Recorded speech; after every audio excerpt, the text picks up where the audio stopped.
చేయాలి అంటే రోడ్ల మీదకి ఆ రోజే వచ్చామని గుర్తుపెట్టుకోండి. ఆ రోజు కూడా రామతీర్థం రాముల వారి విగ్రహాన్ని మీరు అర్చకులు చేసినప్పుడు ఉంది, కానీ ఆ రోజు కూడా దాన్ని రాజకీయ పరంగా మేము తీసుకెళ్ళా. దోషులకి శిక్ష పడాలి, వీళ్ళెవరో కనుక్కోండి. ఈ రోజు వరకు మీరు పట్టించుకోవాలా.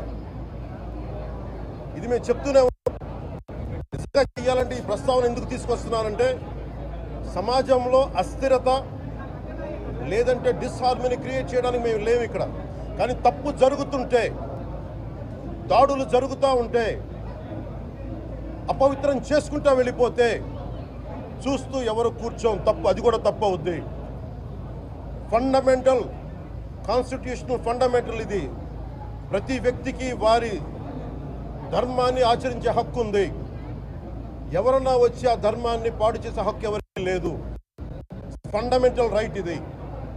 ఇలాంటి స్థాయిలో ఈ రిపోర్ట్ బయటకు వచ్చినప్పుడు ఏం చెప్పు ఉండాల్సింది గత ముఖ్యమంత్రి గారు? సార్, ఇది ప్రభుత్వం, మన కొత్త ప్రభుత్వంలోకి వచ్చాం. ఇది వెండెట్టా ప్రభుత్వం కాదు, ఇది పగా ప్రతీకారాల ప్రభుత్వం కాదు ఇది. కానీ తప్పు జరుగుతుంటే మటుకు చేతులు కట్టుకొని చూసే ప్రభుత్వం కూడా కాదు. అది మీకు చాలా పగడ్బందీగా తెలియజేస్తున్నాను ఈ విషయం. అలాంటిది నా మీద ఎన్నో మాట్లాడినా మేము ఎప్పుడు మాట్లాడలా. రామతీర్థం గురించి జరిగినప్పుడు కూడా మేము మాట్లాడలా. కానీ ఈ రోజున రిపీట్ అయిపోతున్నాయి మిస్టేక్స్. అలవాటైపోయింది. ఎప్పుడే ఫుల్ స్టాప్ టు దిస్. దీంట్లో ఒకరు నిందించట్లా. టీటీడీ బోర్డు ఉంది, వైసీపీ కాన్స్టిట్యూట్ చేసిన టీటీడీ బోర్డు ఉంది. వైవి సుబ్బారెడ్డి గారు ఉన్నారు టీటీడీ చైర్మన్గా. టీటీడీ ఈవోగా ధర్మారెడ్డి గారు ఉన్నారు. మళ్ళీ వాళ్ళు కాకుండా కొత్తగా వచ్చారు. ఈ 5 సంవత్సరాలు ఈ బోర్డు ఏం చేస్తూ ఉంది? ఈ టీటీడీ బోర్డుని మేము ప్రశ్నిస్తున్నాం. మీరు బయటికి రండి. ఏం చేసి ఉండాల్సింది? వచ్చినప్పుడు మీరు పంపించండి ల్యాబ్స్కి. మీకు ఎవరైతే తప్పులు చేశారో వారి మీద మీరు చర్యలు తీసుకోండి అని చెప్పాలి. కానీ తప్పులు చేసిన వాళ్ళని వెనకేసుకొచ్చే విధానం ఏంటో నాకు అర్థం కావట్లేదు. ఇది ఆయన మార్చుకోవాలి. అంతేగాని మీరు అస్థిరత చేసే ఆలోచన కానే కాదు. ఇదే మీరు ఊహించండి. ఇంకా ఏ ధర్మం ఇలాంటి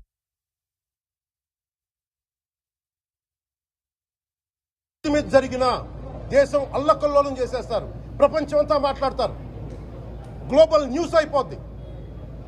కానీ దేశంలో కోట్లాది మంది హిందువులు అపవిత్రమైతే, ఈ ప్రసాదం అపవిత్రమైతే ఒక్కరు కూడా మాట్లాడకూడదు. ఇది సెక్యులర్ వ్యవస్థకు విఘాతం అంటే హిందువులకి మనోభావాలు ఉండవా? ఇది ఒక్కరు నిందించట్లా. అసలు మీరు ప్రస్తావన చేయకూడదు, ఇది తప్పు, ఇది మాట్లాడకూడదంటే ఎట్లా? ఇదే వేరే మతానికి మీరు అన్వయిస్తారా? నేను అన్ని మతాలని సమానంగా గౌరవించేవాడిని. ఇస్లాంని గౌరవించేవాడిని, క్రిస్టియానిటీని గౌరవించేవాళ్ళం. మేమందరం సనాతన ధర్మం అని మొత్తుకుంటున్నాం. దేనికి సనాతన ధర్మం అంటే? సనాతన ధర్మానికి ఒకరు ప్రారంభించింది కాదు. ఇది ఒక వ్యక్తో ఒక కూర్చోబెట్టి ఒకరు స్టార్ట్ చేసింది కాదు. ఇది కొన్ని వేలాది సంవత్సరాలుగా అన్ని మతాలని, అన్ని విశ్వాసాలని అలింగనం చేసుకున్న నేల ఇది. అలా దగ్గర తీసుకున్న ఈ నేల మీద ఇలాంటి అపవిత్రం జరిగితే, రిపీటెడ్గా జరిగితే, ఒకసారి కాదు 2 సార్లు కాదు, రిపీటెడ్గా జరిగితే ఇప్పుడు కూడా మాట్లాడకూడదంటే అది తప్పు చేసిన వాళ్ళం అవుతాం.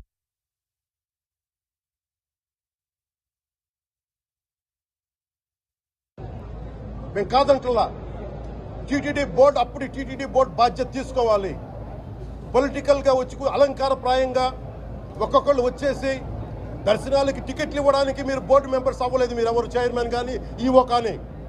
మీరు అక్కడ ధర్మాన్ని పరిరక్షించాలి. మీరు అక్కడ మీ ఇష్టాలకి మీరు కూర్చోబెట్టి మీ ఇష్టాలకి కాంట్రాక్ట్లు ఇచ్చుకోవడానికి మీరు టీటీడీ బోర్డుకి మీరు వెళ్ళలేదు. మీరందరూ, మీ అందరికీ బాధ్యత ఉంది. మీరు నిర్ణయించుకోవాలి. ఎవరికి కోపాలు రావు, ఎవరికి వేదన రాదు, ఎవరికి బాధలు రావంటే కుదరదు. వస్తాయి బాధలు, వేదన ఉంది, మాట్లాడతాం. మర్చిపోకండి ఎవరు.